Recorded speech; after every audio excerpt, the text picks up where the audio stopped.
Assalamualaikum warahmatullahi wabarakatuh. Nama saya Risa Arianti. Di sini saya akan mempresentasikan topik 1, yaitu mulai dari diri. Nah, pertanyaan yang pertama adalah tuliskan secara singkat bagaimana kegiatan pembelajaran saat saya bersekolah.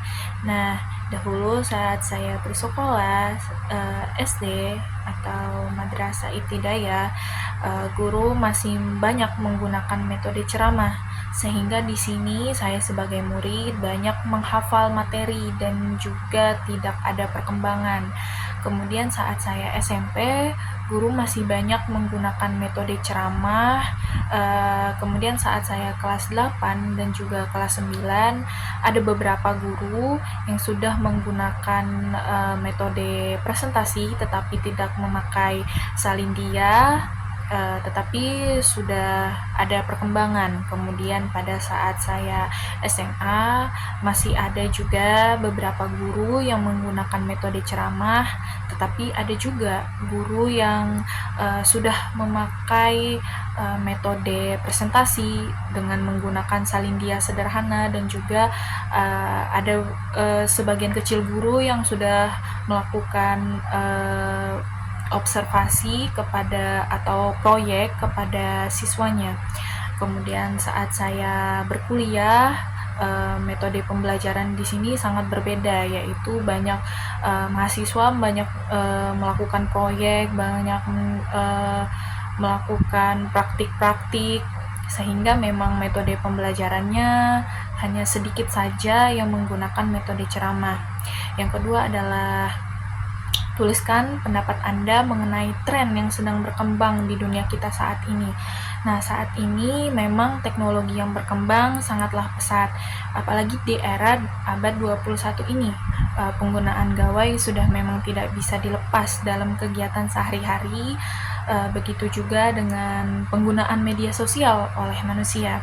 Banyak tren yang berdampak positif dan juga tren yang berdampak negatif bagi manusia. Nah, dampak positifnya di sini adalah media sosial ini dapat berguna untuk berinteraksi dengan banyak orang, juga mendapatkan informasi atau juga mendapatkan berita yang terbaru di internet, dan juga membuka banyak relasi, akses pengetahuan, dan juga wawasan yang mudah untuk didapatkan. Nah, selain dampak dari positifnya, ada juga dampak negatifnya.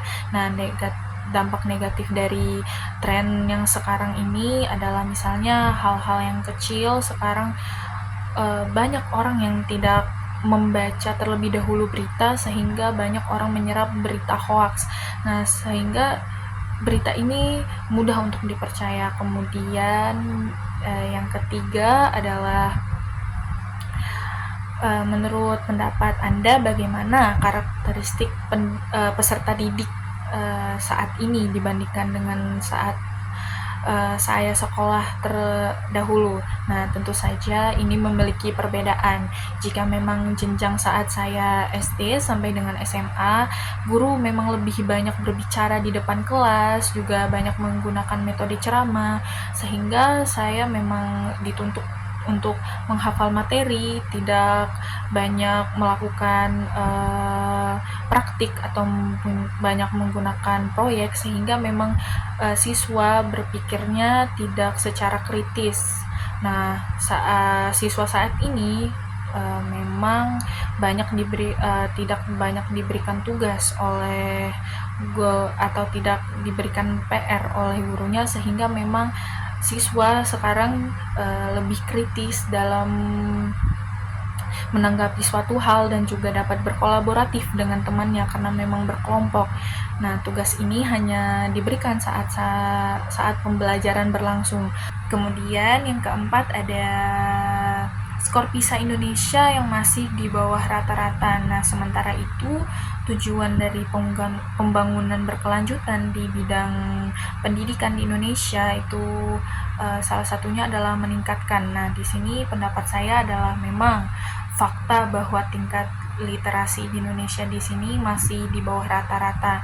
Nah, contoh nyatanya saja saat saya menggunakan platform TikTok. Nah, di situ saya melihat di caption, di situ ada tulis misalnya saja ada drama. Nah, di situ sudah bertuliskan judul dari drama tersebut, tetapi di dalam komentar di situ menanyakan judulnya lagi. Nah, di situ dapat terlihat nyata bahwa ada uh, rendahnya literasi dari masyarakat di Indonesia. Nah, tentu saja ini menjadi permasalahan yang masih belum terselesaikan. Nah, dengan adanya kurikulum ini, tujuannya dapat mewujudkan pembelajaran siswa yang holistik dan juga kontekstual.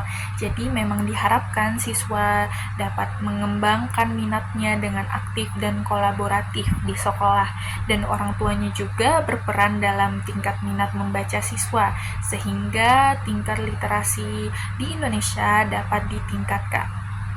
Terima kasih, itu saja presentasi dari saya. Wassalamualaikum warahmatullahi wabarakatuh.